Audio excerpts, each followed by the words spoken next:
Okay, 2024 is complete with Deadline. I mean, it's not the end of the year yet, but we got 2024's last pay-per-view. Let me give it to you like this. They closed down the show. How can I say this? We got 90% of everything completed for the women and the men. There's only maybe one more feud that still has something going, possibly beyond December, going into January, maybe. But other than that, we basically close all storylines. That's basically it. But we did do character development that will be pushing to next year, or at least near the end of this year, where we're going to have to wait and see, because let's make this very clear. If I'm correct, when we near Christmas, there will be no shows recorded. Nothing. We'll just get the best of, kind of like what's going on with TNA. I don't know about AEW, but I do not know if WWE is going to do anything. Because the last time, what did they do? They did the best of WWE. And now that this year is complete and we will see Raw moving to Netflix on the 6th, I don't know if they're going to have anything really good or anything recorded for us. So just show pre-recordings. So I think this is it. So the first, what did we get? The men's Iron Survivor Challenge. Now, I was surprised that the men were opening. I thought it would be the women that's going to open, but they decided to do the men this time around. We got Devon Evans, Wes Lee, Nathan Frazier, Ethan Page, and a mystery guy. We didn't know who it was because Eddie Thorpe was taken out. So we don't know who took out Eddie Thorpe. But it was Wes Lee and Devon Evans who opened. Now, who was the first one to go into the box? Let me see. I'm trying to remember who was the first one to go into the box. I believe it was Devon Evans who went into the box first. I do believe that. It was not Wes Lee. It was Devon Evans. Their interaction for the first 5 minutes was pretty good. I didn't really have a problem with it, and I can understand why they're going to do a feud beyond this, and I'll talk more about it after this match. Then we got Nathan Frazier. Now, as you already know, Nathan Frazier is Nathan Frazier. He will fly around like a crazy, insane individual. And while doing the match, it looks like Nathan Frazier may have broken his nose. Because after a certain point, and if you saw the tag match, he already had something put across his nose and he was bleeding from it. So if I'm right, he did break his nose somewhere during the match. It might have done by the mystery opponent, Ubafemi. Everyone had at least one or two. Generally speaking, everyone got 2 rounds in the box. Devon Evans was the first one. I believe Wes Lee was second. No. I believe Ethan Page was second. Then Wes Lee, Nathan Frazier, I believe. Ubafemi was last. And then they repeated it again. Who looked the best in the entire match? I know people really like Devon Evans. But I'm going to be honest here. Devon's development is not very good. I'm sorry. Is he a bad wrestler? No. Does he have a bad look? No. But the young boy, I just don't believe he was developed correctly. I don't believe he should have been pushed into such high-profile matches like working with Randy Orton, working with Trick Williams. I just do not believe that was the right thing for him. He should have stuck with much more lower-tiered wrestlers first and actually been given a character. Because the only thing he was just a young wrestler who basically wants to just show off and show how great he is. Now, was he humble? Yeah, that's not a bad thing for a wrestler to do when he's first starting out, and particularly as young as he really is. He's about 19 and then turned 20 nearing the end of this year. But do I believe that his development was good? No. He really has no storylines. And whatever storylines he has been involved with had been with somebody else, working with somebody else. And whenever he had been involved in it, it was his own storyline? Not really. Like I said, he was involved with somebody else who was working with somebody else. And I just feel like the matches do not offset his lack of development. Not saying he can't talk. It doesn't mean he can't wrestle. It doesn't mean he can't at least possibly build a character. But I just don't believe he should have had that moment with Trick Williams, when you have that moment when it came to Randy Orton, I just do not believe that he really should have had those moments. I do believe the reason they're doing it is because they want to replace Ricochet. Now, I know you could say, well, they can do that Nathan Frazier or Axiom or Wes Lee for that matter. I have this strange feeling they believe that he is the best one to take the place of Ricochet.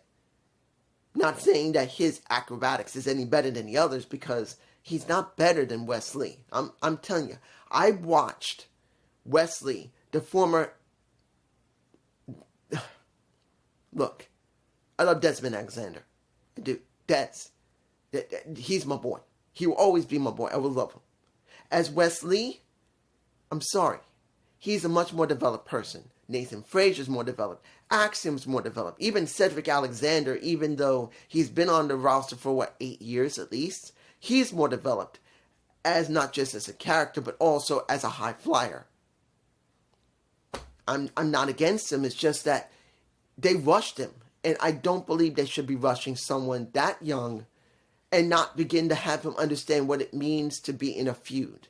A real feud. Now, mind you, after this match was over, and Wes Lee has been having beef with him, he was excited that he was even in the match. But Wes Lee made it very clear, this bullshit, you're stupid, and cracked to the teeth. And he made it very clear, if you've been around as long as me, you will feel the same way. He said, you want to start something? I already did. But you don't understand. I was like you before. You will not understand until you've been around long enough. So now we're going to have a match Tuesday. The question is going to be, will this close out their feud? Because let's make it clear. Do I believe Wes Lee is ready for the main roster? Hell yeah, he is. Do I believe they'll throw him onto the main roster? I don't know. To be honest, the way the main rosters have looked, they got a lot of people on the roster, but they have not really done anything with them. Look at Andrade. Look at Mello. I mean, they've had their moments working together, but what have they done other than that for the U.S. title? Not saying they didn't do great work, but you get my point. So if Wes Lee does go to the main roster, the question is going to be, will they do something with him? Now, NXT Underground. Miss Jada Parker versus Lola Vice. Let's make this very clear. Did I believe Lola Vice was going to lose a match that has now been basically made for her now? Unless it's another MMA fighter. Currently, the only person that's done it the most is going to be Lola Vice. Lola is the only one that's going to mainly do these types of matches now, counting on how long they're going to allow this to happen. Did I believe Jada didn't do bad? That's the thing I want to make it very clear. Jada really didn't do a bad job, but this isn't something that she really is into. She's not trying to do any martial arts because she doesn't know any, or if she does, Lola is the one who's going to be the focus. Lola is going to be the only focus, so we will not, and I repeat, not see Jada Parker doing any heavy martial arts. Now, what did they do? They focused on Jada Parker's leg. That's what was the story. And Lola Vice smashing her hand into the post. I will say this. As it stands, I like Jada Parker. And I wasn't too fond of how she has to be working with Lola Vice. Not because I don't think they have chemistry, because they do. Their attitude towards each other has been great. Actually, it's one of the better highlights of NXT. But at this point, you would think, what are they going to do with her? Because this is a major problem that we have for Lola Vice and Jada Parker. This should end the story between the two. This should be it. Do I believe it's over? No. I think they might have one more round. Particularly that either they will have a round maybe in January or maybe in the next 2 weeks, because we don't know how many more shows we're going to have. We're going to have a show for NXT this Tuesday, but I don't know what's going to happen the next few weeks after that. So I don't know if it's over. It should be over, and let's hope it is. Now, the tag match, the No Quarter Catch Crew versus the Ciampa, Frazier, and Axiom. And Frazier did have a broken nose, it looked like it. And during that match, which was a good match, Frazier was bleeding from his nose. He was still bleeding from all the work he was doing in the ring. And his ribs were also taped up, but he had a broken nose, flat out. His nose was broken. And he was bleeding from it on and off on most of that match. You could see Tavion Heights wiping the wiping the apron and looking at the blood on his hands and seeing that was blood from his damn nose. So he knew. It was a good match. And seeing that Nathan Frazier had to do double work in this match, particularly with a broken nose, I'm going to tell you, that is not an easy thing to do. Particularly, that is hard to breathe with a broken nose. I've never had one. Luckily, thank the Great Spirit for that. I never had a broken nose. But I can tell you, I've seen people who had problems with their nose. It ain't easy to be able to work while trying to breathe through your mouth and your nose is broken. It hurts. So, I commend him. He did a great job. But now the question is this. We've seen the match. Do I believe Bourne and Tavion Heights could have won? Yes. I truly believe they could have won. But they wanted them to keep those titles probably into next year or the last recording of the year. Maybe someone will come and take them from it. Don't know. I'm not sure.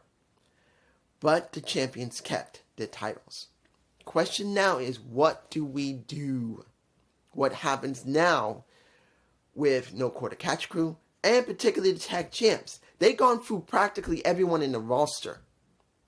Well, almost everybody. There's a few people they haven't done, but practically gone through everybody. They reached a point where they're going to need to drop those titles soon. The question is who they're going to drop it to. They're going to drop it to the family. You saw Out the Mud come out. So the question is going to be, is Out the Mud the next challengers, which I believe they might be. I don't know if Out the Mud will get those titles, but we'll see. Okay, the next match, Trick Williams versus Ridge Holland. Both guys have had very good development. When you look at Ridge Holland, him going through Chase U, somewhat working with Pete Dunne, but then generally working with Chase U and trying to prove to everybody that he's better than what he's acting like a dick and wanting to hurt people. The development has been very good for him. And I have to say, at the end of this show, it really culminated in him. Yes, he lost, but still, it was a good thing. Now, Trick Williams, he's worked his butt off for this year. He worked with Dragunov, he worked with Mello, he's worked with Ethan Page, he's worked with John Spears. No, not John Spears, my mistake. Did he work with John Spears at one point during the month? I can't remember. But essentially speaking, he's worked with a lot of people over the last year to year and a half. And it culminated to the end of this year, where I feel like he's done the most development. And it culminates in this match. It's not the greatest match. Let's make this very clear. This is not the greatest match either one of them did. It was a good match. But I didn't expect Trick to job here because we don't know what's going to happen next year. And I'm going to make this very clear to you. I do not see Trick Williams going on to the main roster yet. He is not ready yet. Does he look like he's ready? Yes. Does he sound like he's ready? Yes. But is he ready? No. I do believe they're going to wait until halfway into next year to test him. This is what I believe. That sooner or later, he's going to be tested and allowed to go on either SmackDown or Raw as a test to see what his reaction and what the reaction of the fans will be. It's going to happen. That's what I believe is going to happen. But until then, he's not ready. And now, what is it going to mean for him going forward now that he won his match? Well, we know Ubafemi won the Iron Survivor Challenge. So the question is going to be, are they going to do this now? Are they going to within the next 2 weeks? Because I do believe they're going to have tapings for this Tuesday and the next week and weeks after that. It's just going to be best of. I believe that's what's going to happen. I don't think they have any recordings for the next 2 to 3 weeks afterward. I don't think they're going to have anything for NXT. So, I do believe this, that Ubafemi is going to be tested here. Look, we liked Ubafemi when he was North American champion. Was he great as a talker? No. But it wasn't bad. Was he great as a character? The King, not bad. Not bad. But he needed work. Now, he's going to go up against somebody. May not be smaller than him. Nearing his height. It's going to be maybe Trick is going to be like this. And Ubafemi is going to be like this. He's not going to be smaller than him. Not by much. He'll be almost near his height. He's not going to be tiny. He's pretty well built. But the question's going to be, how is Uba Femi going to deal with someone who has the gift of gab and who has a very strong persona, a very strong amount of character? Because one thing people don't have an understanding of is that when you're in wrestling, it's not just about your ring skill. This is one of the problems so many people have, and even JD and Alex are easily forgetting that. Not until they get so annoyed that it's not there anymore, like in AEW. Let's make it very clear. Both of them loved AEW. I'm one of the few people who said that AEW was having a major issue. I'm not going to tell you that I wasn't the only one, but I was one of the few that did.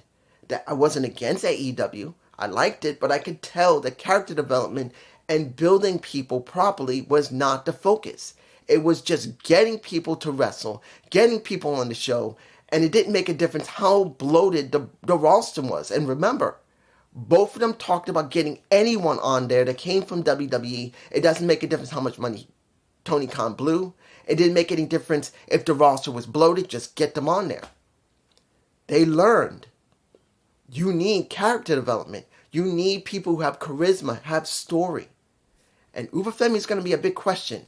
He's not going to be able to just use his strength in this situation, counting on if they're going to make this a short program or not, if they're going to have this match before the end of the year. And that's going to be the biggest question. What is Uba Femi going to be able to do? Can he handle it? Can he actually go toe-to-toe with Trick Williams, who is a very good talker, who has a very good persona and very good charisma? Uba's all right. He's got okay charisma. His persona as the king of NXT is a good one. But he's got to see if he's going to be able to learn something from this, because he can't just go up against Trick, win or lose. He's going to have to do something more. But that's just me. The final match. You know what? Before we do this, there's a few things I want to talk about. How did I feel about Lexis King and his talk? Talking about that he didn't win, he didn't get anywhere, and he was in the streets, in the cold, and Minneapolis, I think it was at 10 degrees. And he made it very clear he didn't want to be his dad, and going forward, he's still going to do everything he can to prove that he's not his dad's, not like his dad, he's not a copy of his dad. It's not bad, but I do believe that he will fall in line with acting like his father. That is what we're waiting for. Will he act like his dad? And when he does start acting like his dad, will he go beyond how crazed his dad was? Or will he do a different direction than what his dad did when he wasn't screwed up? You know how bad Brian Pillman was. So he will probably play into some of that. But the question is, how will we go differently? The second one, Ethan Page. 18 years, he said. I worked my ass off to get into NXT. Then I became champ. Then I lost it. Then I got a chance for this. And then I get thrown into the box twice. And then how the hell did Uba Femi show up? And the reporter was asking him, so what are you going to do now? He says, I don't know, but it looks like Ethan Page doesn't really have an idea what to go forward.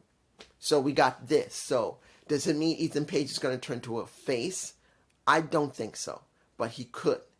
But it would have to be under a really good circumstance for him to turn face. Let me give it to you like this. Seeing that, the replay of Chase U. This is one of the last things that we had that was a vid pack. Seeing the replaying of Chase U and Andre Chase and talking to someone who said, hey, Mr. Chase. And he saw him and he was surprised. There's going to be a big question of what's going to happen when 2025 rolls around, because either they're going to try and do it in the next 2 weeks, tomorrow and possibly next week, or they're going to wait until the roll around into next year, and then we'll deal with it then. That's going to be the big question. I don't know. Not sure. Final match. We get Julia and Red Sinclair opening the Iron Survivor Challenge for the women. Let me give it to you like this. I thought there was only going to be one person that could win it. That could have been Soruka. Because as it stands, and I know I've said this and I mean it, Julia, Marina, no. Give it to you like this. When it comes to Zara, when it comes to Julia, and when it comes to Stephanie Vakir, what do we get from them? Nothing. There's been no development other than what people already know of these three women in the ring before coming to WWE or TKO WWE. I'm always going to do that. The problem here was this. Would it be wise to let one of these women get a shot at Roxanne Perez? Honestly, no. Because there's been no development for these women. Nothing. And for me personally, these women need development. They needed it so badly. Because you brought in all three of the women within 2 months. Maybe a month and a half to near 2 months. You brought everyone in. When it came to Julia, then came to Stephanie Vakir and Zara. I just feel like they were all brought in at the same time. Even if it was 3 months. Under 3 months. 2 months. That's too soon. There's no time to develop any of these women. And they fell blank. And they still feel blank. So I thought the most they're going to get was Soruka getting this opportunity. Then I thought about Ren Sinclair and how they've been throwing her into this mix. But guess what we got? Ren Sinclair gets thrown into the box 3 times. Yeah, she did get one win, 1 point, but she got thrown into the box 3 times by Soruka, by Julia, and by, I believe, I think Zarya also got in there too. So she got thrown in there 3 times, and she was the first one to go into that box. So I knew that it was getting less and less likely that Soruka was going to win. I just didn't know which one of the 3 women was going to win. And I felt this was a bad move, honestly. And I know many people will say, dude, they had to do this. Yes, but it doesn't mean it's the wisest thing to do. You have a roster of women that you could be developing next to these women. And you haven't done it that well. Yeah, Petrovic has had some development. Nikita Lyons just came back, so she has just started her heel run, so she really hasn't not had that much development. And we don't even bother with Roxanne Perez because she's so heavily developed. She's ready for the main roster. She is ready. So it's like throwing these 3 women in here is because they didn't have a choice. Not because they developed their stories, they developed their characters, and they have enough wins to get into this. No. They just went off of what these women have developed from outside the company. And at this point, do I care? I don't hate Vakir, I don't hate Zarya, and I don't hate Julia. I've only heard a little bit about Julia. Vakir I've seen maybe once. Julia I've seen once. Zarya I haven't even seen until she came to NXT. So I didn't know anything. But now that I've seen them, I just feel like, you know who's the most developed that I've seen in the last 5 months? Jordynne Grace. Jordynne Grace, who's only come over there a couple of times, has more heavy development than anybody else. And I know people have already said in the comments, dude, Jordynne Grace is going to WWE. I'm not telling you you're wrong, and I'm not telling you you're right. I have looked on all the main dirt sheets websites. All 20 of them that I know of. 20. There's no talk of it. Now, of course, that doesn't mean that she's not going to go. But I'm not going to go by Reddit. Sorry. You keep saying she's going to go. It's not on any of the main sites where the rumors are.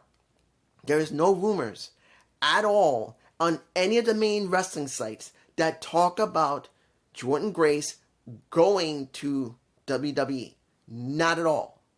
Now, of course, you could still be right, but I'm not going by Reddit because there's so much bias in Reddit, you never know. So I'm saying this to anybody. If they leave a comment that she's leaving, they've already stated this, I'll say, what website? Is it Reddit? I'm not going to believe you. Not until it happens. But this is how I felt when Julia won. And I'm not against Julia, but even though she was the first woman to come to NXT from where she was, it just doesn't feel legitimate enough. I'm sorry, there's just no development for her. When I looked at JD, and he was talking on SmackDown, and people are telling him, go look at NXT, it's gotten really good. He said, nope, it sucks. It sucks. I'm sorry. NXT sucks. And I understand the reason why. Understand. NXT is not black and gold. It was multicolored, and now it's black and silver. It is not the NXT he liked. I have seen black and gold. I did a few reviews of it. I have done multiple reviews of the multicolored NXT, and then I've done black and silver. I've been the most consistent, at least from the smaller guys that you see on the internet. And I can tell you, I am not surprised that JD or Alex is not interested in all of NXT. As I told you guys, when Vince was there, he screwed up the entire product, okay? He did. Once Vince was gone, we had pretty much a HBK running it. And it was with his idea of taking a little bit of Vince, a little bit of Triple H, and put a little bit of himself in it. That is what he did. 3 different parts. I'm sure many people didn't like the part of Vince, and some people didn't like that there wasn't enough of Triple H. But in the end, this is still 100% a development of Shawn Michaels. They're not going to like it. It's mostly Wrestling 101, very simplified in most cases. Some depth in some places, more simplified in others. That's just how it's been built. And now that Triple H has now stated that he wants to streamline how Raw, SmackDown, and NXT work, you're going to have the same thing that's on Raw developed on SmackDown. The same thing that SmackDown is going to be developed for NXT. And it's going to be more uniform. Does it mean it's going to be better booking? From what I've seen, no. It's almost like a contrast where you see almost half of the show being booked by HBK. The other half is being booked by Triple H. Look at this. It's Julia who won. And I do believe that was an order by Triple H. That's the truth. I'm being honest right here. I believe Triple H gave the order that one of the 3 women had to win. It doesn't make a difference if Sol Ruka had very good development, or Ren Sinclair, or Petrovic, or any other woman that has already been on the roster. We must put these women over. We must let these women win. It would be the same thing if Jordynne Grace came in as well, either still working for TNA and doing matches there, or let's say she does go to NXT and she starts there. It'll be about Jordynne Grace. And the women that have been developed in the back will go from here, and this is Jordynne Grace.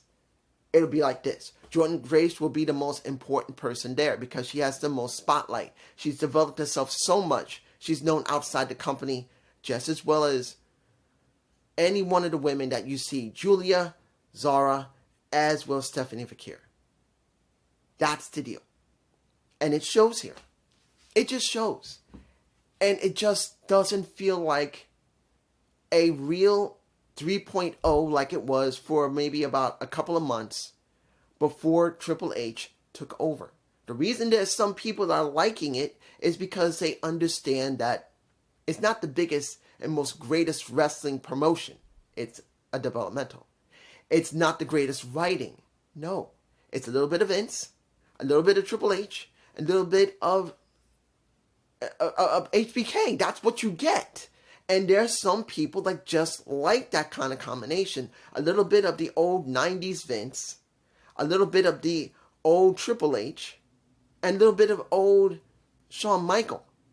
Mix them all up in a blender, and that is what the original 3.0 was before Triple H came in and now made it 3.5. That's the way it looks. That's the way it feels. Do I hate the show? No. Do I think they developed the people they need to develop? Yes. Are they set up for next year? Well, some of them, yes. They've ended their stories, so when the new year rolls around, they'll start up new stories and develop them even more to see if they can handle more responsibility. That's the way it works. But it's just me. Peace.